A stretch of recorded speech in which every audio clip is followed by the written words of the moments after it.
bagi kita semua. Om Swastiastu, Namo Buddhaya, salam kebajikan. Apa kabar semua? Semoga sehat selalu dan tetap semangat. Mengawali video ini saya akan memperkenalkan diri saya.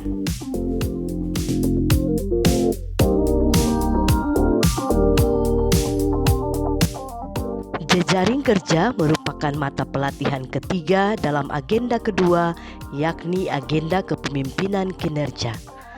Mata pelatihan ini membekali peserta dengan kemampuan mendayagunakan jejaring kerja personal dan organisasi untuk mewujudkan pencapaian kinerja organisasi. Hasil belajar yang diharapkan setelah mempelajari mata pelatihan ini adalah mampu mendayagunakan jejaring kerja personal dan organisasi untuk pencapaian kinerja organisasi. Indikator hasil belajar pada mata pelatihan jejaring kerja adalah peserta dapat yang pertama menjelaskan konsep jejaring kerja dan berjejaring kerja. Yang kedua, menjelaskan konsep analisis jejaring sosial untuk menganalisis jejaring kerja. Yang ketiga, menjelaskan konsep menata ulang jejaring kerja personal dan organisasi, dan yang keempat adalah menerapkan konsep pendayagunaan jejaring kerja personal dan organisasi. Mata pelatihan jejaring kerja terdiri dari 4 materi pokok, yaitu 1. Konsep jejaring kerja dan berjejaring kerja. 2. Konsep analisis jejaring sosial. 3. Konsep penataan ulang jejaring kerja personal dan organisasi, dan yang keempat adalah pendayagunaan jejaring kerja personal dan organisasi. Mata pelatihan jejaring kerja tentu memiliki peranan yang penting dalam kaitan dengan pelaksanaan tugas seorang pejabat administrator. Materi jejaring kerja akan membekali pejabat administrator khususnya dalam membangun kemitraan dan kerjasama baik secara personal maupun organisasi untuk mencapai tujuan organisasi. Sebagai pejabat administrator, materi jejaring kerja ini akan sangat melekat dengan keberadaan kinerja instansinya. Kemampuan peserta mengembangkan kegiatan berjejaring kerja akan meningkatkan kemampuan kepemimpinannya dalam organisasi sehingga diharapkan dapat mewujudkan arah dan tujuan organisasi. Materi ini diharapkan dapat meningkatkan kemampuan bekerja sama antar instansi, antar aparatur, antar individu sebagai karakter bangsa akan tumbuh dengan baik dan diharapkan bangsa Indonesia menjadi bangsa yang kuat, kokoh dan dinamis. Dalam era globalisasi adalah suatu kenyataan bahwa tidak ada satu organisasi atau lembaga yang mampu berdiri sendiri dan terpisah dari organisasi atau lembaga yang lain. Harus kita akui bahwa kondisi inilah yang membuat kita membutuhkan jejaring kerja dan perlu membangun jejaring kerja. Jejaring kerja secara sederhana dapat kita artikan sebagai bentuk kerjasama, kemitraan, aliansi strategis, atau bentuk kerjasama lainnya yang melibatkan berbagai stakeholder. Membangun jejaring kerja adalah sebuah proses membangun komunikasi atau hubungan, berbagi ide, informasi, dan sumber daya atas prinsip saling percaya dan saling menguntungkan di antara pihak-pihak yang berjejaring kerja untuk mencapai tujuan bersama. Adapun tujuan membangun jejaring kerja yaitu yang pertama memelihara dan menguatkan relasi sosial, yang kedua meningkatkan partisipasi masyarakat, yang ketiga meningkatkan mutu relevansi, sinergitas, efisiensi dan kapabilitas layanan, yang keempat meningkatkan sosialisasi, promosi dan publikasi, yang kelima meningkatkan akses layanan dan menciptakan peluang, dan yang keenam adalah penguatan kapasitas dan kapabilitas lembaga. Membangun kemitraan sesungguhnya bukan sekedar memperbanyak relasi dan memperluas jaringan dan hubungan, akan tetapi makna yang sesungguhnya yaitu apabila pihak-pihak yang bermitra memiliki tujuan dan visi yang sama namun memiliki keterbatasan sumber daya. Hal inilah yang memungkinkan perlunya membangun kerjasama dengan orang lain atau organisasi yang lain. Ada beberapa prinsip yang harus diperhatikan dalam membangun jejaring kerja. Prinsip tersebut adalah yang pertama, kesamaan visi dan misi. Jejaring kerja hendaknya dibangun atas dasar kesamaan visi dan misi serta tujuan organisasi. Kesamaan dalam visi dan misi menjadi motivasi dan perekat pola kemitraan. Dua atau lebih lembaga dapat bersinergi untuk mencapai tujuan yang sama. Prinsip yang kedua adalah kepercayaan. Setelah ada kesamaan visi dan misi, maka prinsip berikutnya yang tidak kalah penting adalah rasa saling percaya di antara pihak-pihak yang bermitra. Oleh karena itu, kepercayaan adalah modal dasar membangun jejaring dan kemitraan. Untuk dapat dipercaya, maka komunikasi yang dibangun harus dilandasi niat yang baik dan menjunjung tinggi yang namanya kejujuran. Prinsip yang ketiga adalah saling menguntungkan. Asas saling menguntungkan merupakan fondasi yang kuat dalam membangun jejaring kerja. Jika dalam bermitra atau membangun jejaring kerja, ada salah satu pihak yang merasa dirugikan, merasa tidak mendapat manfaat lebih, maka akan mengganggu keharmonisan dalam bekerja sama. Antara pihak yang bermitra harus saling memberi kontribusi sesuai peran masing-masing dan merasa diuntungkan. Prinsip yang keempat adalah prinsip efisiensi dan efektivitas. Dengan mensinergikan beberapa sumber daya untuk mencapai tujuan yang sama, diharapkan mampu meningkatkan efisiensi waktu, biaya, dan tenaga. Efisiensi tersebut tentu saja tidak mengurangi kualitas proses dan hasil. Justru sebaliknya dapat meningkatkan kualitas proses dan produk yang dicapai. Tingkat efektivitas pencapaian tujuan menjadi lebih tinggi jika proses kerja kita melibatkan mitra kerja. Dengan berjejaring kerja, maka dapat dicapai kesepakatan-kesepakatan dari pihak yang berjejaring tentang siapa melakukan apa, sehingga pencapaian tujuan menjadi lebih efektif.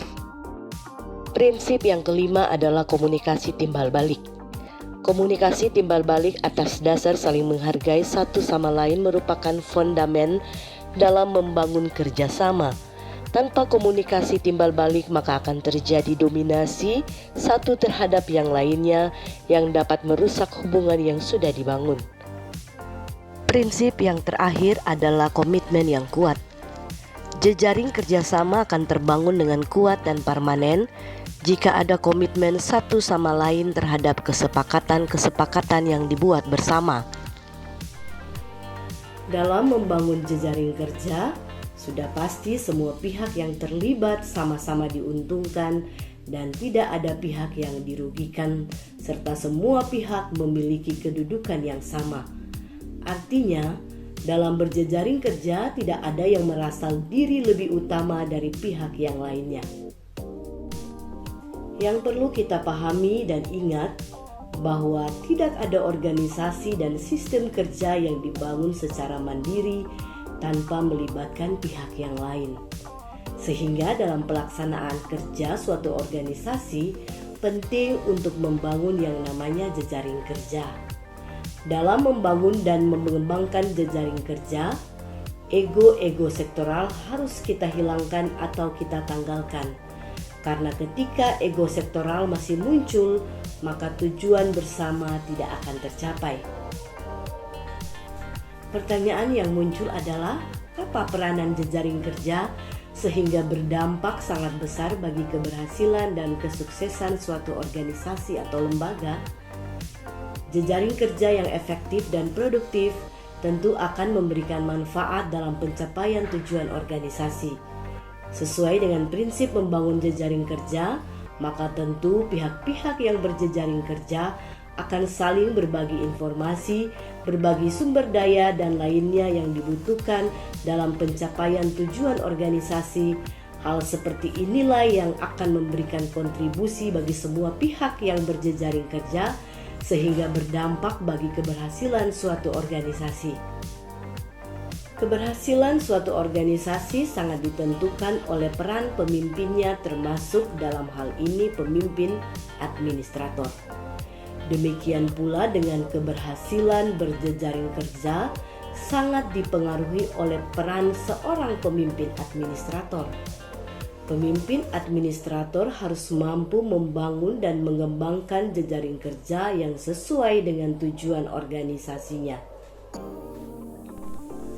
Sebelum melakukan pemetaan dan penataan ulang jejaring kerja, perlu dilakukan analisis jejaring kerja yang diawali dengan memahami konsep jejaring sosial. Jejaring sosial atau social network adalah pemetaan hubungan di antara orang-orang, pihak, kelompok, organisasi, atau lembaga.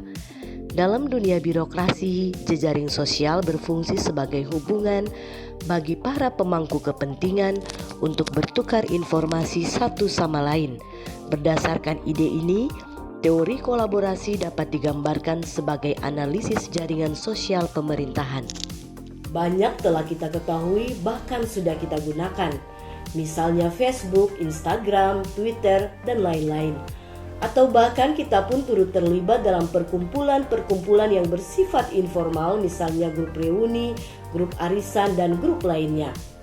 Melalui jejaring sosial yang telah kita bangun inilah, kita akan membangun yang namanya jejaring kerja, dan kita akan melakukan identifikasi siapa saja yang dapat dijadikan stakeholder dalam membangun jejaring kerja.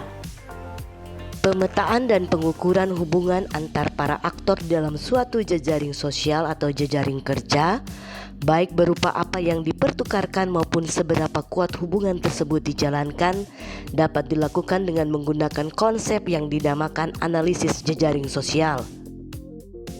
Analisis jejaring sosial atau social network analysis merupakan alat diagnosa yang bermanfaat untuk para pemimpin dalam meningkatkan kerjasama dalam suatu jejaring kerja. Analisis jejaring sosial ini baik digunakan untuk meningkatkan efektivitas kerjasama dalam suatu jejaring, mengantisipasi titik kritis dalam suatu jejaring, dan membantu memastikan efektivitas pencapaian kinerja suatu jejaring kerja. Setiap organisasi baik pemerintah maupun swasta tentu sudah memiliki jejaring kerja. Namun pertanyaannya, apakah jejaring kerja tersebut efektif dan produktif? Inilah yang menjadi tantangan bagi seorang pemimpin administrator. Ketika pemimpin administrator telah membangun dan mengembangkan jejaring kerja, maka perlu dilakukan penataan. Hal ini dimaksudkan agar jejaring kerja yang kita miliki menjadi lebih efektif dan produktif. Seorang pemimpin administrator harus mampu mengidentifikasi pihak atau stakeholder yang menjadi mitra dalam berjejaring kerja, sehingga setiap pihak akan lebih fokus melakukan perannya sesuai dengan sumber daya dan keahlian yang dimiliki. Pemetaan jejaring kerja merupakan langkah awal untuk menata ulang atau memperbaiki struktur jejaring kerja. Pemetaan ini dilakukan dengan tujuan untuk mengetahui bagaimana struktur jejaring yang ada dan menganalisisnya untuk mendapatkan strategi dalam menata ulang jejaring guna lebih meningkatkan produktivitas dan efektivitasnya. Ada beberapa langkah yang dapat digunakan dalam melakukan pemetaan jejaring kerja, yaitu 1. Tentukan masalah yang akan dipecahkan dan tujuan dari jejaring kerja yang akan dibangun atau ditata ulang. Yang kedua, tentukan siapa saja aktor, pihak atau stakeholder yang terlibat dan memiliki keterkaitan secara lebih detail. Misalnya, apa kebutuhan mereka terkait dengan tujuan jejaring kerja.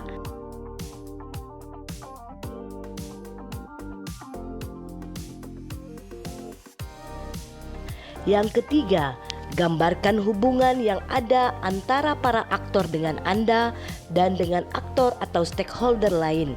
Dan yang keempat adalah melakukan analisis terhadap struktur jejaring tersebut dengan menyiapkan aksi merajut jejaring atau menata ulang jejaring. Kita ambil contoh masalah yang dihadapi adalah terkait masalah kemiskinan. Masalah penanganan kemiskinan menjadi tanggung jawab pemerintah, dalam hal ini Kementerian Sosial, yang kemudian diserahkan tugas kepada dinas sosial di lingkup pemerintah daerah. Ketika permasalahan kemiskinan ini hanya melibatkan satu pihak saja, dalam hal ini dinas sosial, tentu hasilnya tidak akan maksimal. Maka perlu dilakukan pemetaan dan penataan ulang jejaring kerja yang selama ini telah terbangun, sehingga tidak hanya melibatkan dinas sosial, tetapi perlu melibatkan instansi lainnya, BUMN atau BUMD, swasta, dan masyarakat. Penataan ulang jejaring kerja perlu dilakukan misalnya dengan melibatkan Dinas PU dalam peran untuk penyediaan akses jalan dan infrastruktur, Dinas Perindustrian dan Perdagangan yang berperan untuk melakukan pendampingan dan pemberdayaan home industri dan industri kecil, Dinas Koperasi dan UMKM yang berperan untuk pengembangan UMKM melalui kegiatan-kegiatan kewirausahaan sehingga dapat mengurangi pengangguran. Sektor perbankan akan berperan dari segi permodalan berupa kredit usaha rakyat. Universitas atau lembaga pendidikan memiliki peranan untuk meningkatkan pengetahuan masyarakat serta melakukan pemberdayaan dari sisi pengetahuan melalui kegiatan pengabdian kepada masyarakat. Selain pemerintah, masyarakat pun memiliki peran yang strategis dalam upaya pengentasan kemiskinan, karena masyarakatlah sebagai aktor penggerak perekonomian. Masyarakat harus berperan dalam hal mengenyam pendidikan yang tinggi, serta berpikir kreatif untuk mampu menciptakan lapangan-lapangan pekerjaan bagi pengangguran. Peran masing-masing pihak harus disepakati bersama sehingga masalah pengentasan kemiskinan ini dapat teratasi. Penataan ulang jejaring kerja akan lebih menekankan pada penataan ulang struktur jejaring seperti mengembangkan hubungan-hubungan baru yang berpotensi untuk memudahkan pengelolaan dan pendayagunaan modal sosial yang terdapat di dalam jejaring. Suatu organisasi akan dapat eksis dan berkembang jika berada di atas networking yang kokoh dan produktif. Demikian yang dapat disampaikan, semoga bermanfaat. Sekian dan terima kasih. Salam sehat dan sukses selalu. BPSDM Maluku bisa.